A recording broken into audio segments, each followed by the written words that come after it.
ये चहबगुइयां भी हो रही हैं कि हुकूमत नंबर गेम पूरा नहीं कर पा रही और इस वजह से वो खुद से इसको तूल दे रही है। क्या ऐसा मुमकिन है कि हुकूमत ने बगैर नंबर गेम के इतना बड़ा जुआ खेल दिया होगा सियासी? देखिए, अगर आपको याद हो तकरीबन 1 महीने पहले एक तमाशा हुआ था। इतवार के रोज सेनेट और कौमी असेंबली के इजलास बुला लिए गए और सारा दिन हुकूमती मेंबरान बढ़के मारते रहे कि हम तो बस अभी होगा, आज ही सेशन होगा, आज ही टेबल होगा, सब कुछ होगा। लेकिन क्या हुआ? कुछ भी नहीं हुआ। कभी 2 बजे, कभी 11 बजे, कभी 4 बजे ये टाइम आते रहे। तो हुकूमत से तो कुछ बैद नहीं है। और दूसरी बात ये कि जितना इस वक्त एक पोलराइजेशन है और जितना खींचातानी है और निजाम में जितनी सख्ती है, देखिए ये कोई वाटर टाइट गारंटीज की नहीं दे सकता कि हुकूमत नंबर हासिल कर चुकी है, नंबर हासिल नहीं किया। कोई दावे बहुत बड़े बड़े किए जा रहे हैं, लेकिन बताया ये जा रहा है कि जी हुकूमत के पास नंबर है और हुकूमत ये कर लेगी। उधर पीटीआई कह रही है कि जी हुकूमत के तो अपने एमएनए 7 ऐसे हैं जो कि हुकूमत का साथ नहीं दे रहे। सो दावे तो दोनों साइड्स के ऊपर है, लेकिन जो हुआ है या जो हो रहा है उससे लग रहा है कि मौलाना साहब के आने के बाद शायद हुकूमत के लिए थोड़ी सी इक्वेशन मुख्तलिफ हो गई है। हुकूमत ने कंसीड भी किया है कुछ, लेकिन हुकूमत ने शायद गेन भी किया है उस आईनी मसवदे के अंदर जुडिशल अपॉइंटमेंट्स के हवाले से। अब डिपेंड करता है वो एक्चुअल ड्राफ्ट है क्या। लेकिन मुझे जो अंदाजा हो रहा है वो ये कि हुकूमत इसे कराने की सरतोड़ कोशिश करेगी। Number again it's a crucial question, वो तो लेकिन डेडलाइन क्या हो रहा है। डेडलाइन या रेड लाइन तो 25 है ना। 25 के बाद करेंगे तो फिर तो कोई फायदा नहीं होगा। देखिए, बड़ी दिलचस्प ये बात है कि जो 25 तारीख है या 26 तारीख है, उसके लिए अब ये अप्रोच है कि जी अगर तो पहले ये था कि आईनी अदालत बननी थी, तो उसमें तो ये मार्जिन जरूर था कि अच्छा जी 25 तारीख गुजर भी गई। और ये मैं को अपने तक बात नहीं कह रही, ये जो ताकतवर हल्के पाकिस्तान के और हुकूमत कह रहे हैं कि 25 गुजर भी गई तो कोई बात नहीं, 25, 26, 27, 28 किसी दिन हो जाएगी।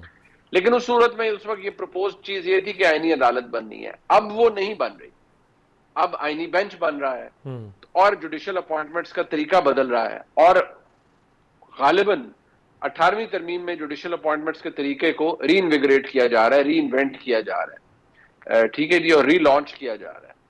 अगर वो करना है तो फिर देखिए, वो तो फिर अगर आप ये चाह रहे हैं कि चीफ जस्टिस की तैनाती के तरीकाकार में पार्लिमानी कमेटी शामिल हो जाए, एक वो पैनल बन जाए 3 या 4 जजेस का, जिसमें से चीफ जस्टिस सिलेक्ट हो 2, तो ये काम तो फिर आपको हर सूरत आईनी तरमीम पास करवा कर कामयाबी से 25 से पहले करने पड़ेंगे। क्योंकि अगर 25 तारीख गुजर जाती है और मंसूर अली शाह साहब बन जाते हैं चीफ जस्टिस, तो फिर ये नहीं हो सकता कि अच्छा जी हमने आईनी तरमीम कर दी है सही और हमने इसका इतलाक जो है वो 22 अक्टूबर से कर दिया है, लिहाजा आप फारग हो और अब हम दोबारा से आपको पैनल में रखते हैं और देखते हैं कि हमने किस चीफ जस्टिस को बनाना है, आपको बनाना है किसी और चीफ जस्टिस को बनाना है। सो मुझे लगता है ये तो बड़ा अनयूजुअल है, ये नहीं होगा। लेकिन मैं ये भी जो एक मिसकंसेप्शन क्रिएट की गई और मुझे लगता है कि बहुत सी जगहों से ये पैगामात भी दिए गए हैं कि खामखा एक ऑनरेबल जज को इतना पोलिटिसाइज कर दिया गया। किसी किस्म की मुहिम जोई का उनका कोई इरादा नहीं है, क्योंकि उन्हें भी एहसास है कि ये निजाम जिस तरीके से चल रहा है और जुड़ा हुआ है कि कुछ चीजें अगर होंगी तो फिर उनका रिएक्शन भी आएगा। सही। तो आपको लगता है कि अगर अगर को पैनल वाले ऑप्शन पे जाए आईनी तरमीम के 3 सीनियर मोस्ट या 5 सीनियर मोस्ट में से किसी एक को पार्लिमानी कमेटी और फिर प्राइम मिनिस्टर की एडवाइस पर प्रेसिडेंट उसको चीफ जस्टिस बनाए, अगर इस ऑप्शन पर जाया जाए तो क्या इसको तहरीक इंसाफ और मौलाना तस्लीम करेंगे? क्योंकि ये तो इसका मतलब है कि आप मंसूर अली शाह साहब का रास्ता एक और तरीके से रोकने के लिए ये तरीका बना लिया गया, तो फिर इसको मान लेंगे क्या? देखिए, मौलाना साहब को तो इस तरीके कार पर एतराज नहीं है। उन्हें आईनी अदालत पर था, कुछ और नुकात पर था, वो उन्होंने मनवा लिया, आईनी बेंच की तरफ वो ले गए हैं अपने इत्तेहादियों को। पीपल्स पार्टी के साथ उन्होंने को मनवा लिया। मुस्लिम लीग नून के पास कोई ऑप्शन ही नहीं बची कि अगर पीपल्स पार्टी ने उनके साथ एग्रीमेंट कर लिया तो पीएमएलएन ने तो सिर्फ बाद में आमीन ही करनी थी, दुआए खैर ही पढ़नी थी, ऑप्शन ही कोई नहीं था ना। इनके पास कौन से नंबर्स हैं? सो इस वक्त मुझे लगता है कि ये वाला जो काम है इसमें मौलाना साहब को कोई इंटरेस्ट नहीं है कि चीफ जस्टिस वो शायद काजी फाइसा साहब के साथ उनका कोई ही has no love lost for him, तो मुझे लगता है कि शायद वो मंसूर अली शाह साहब का भी लिए भी वो कोई इतने कीन नहीं है मासवाए पीटीआई के।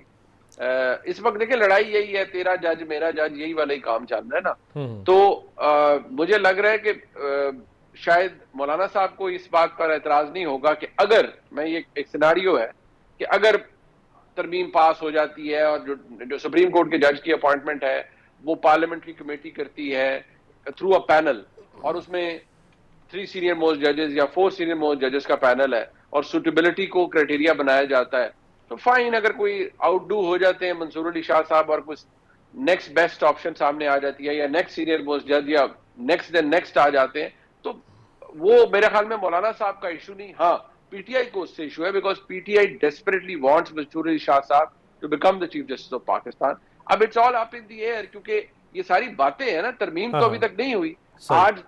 आज तक जो कानून और आइन है वो तो वही है जो पहले चल रहा है।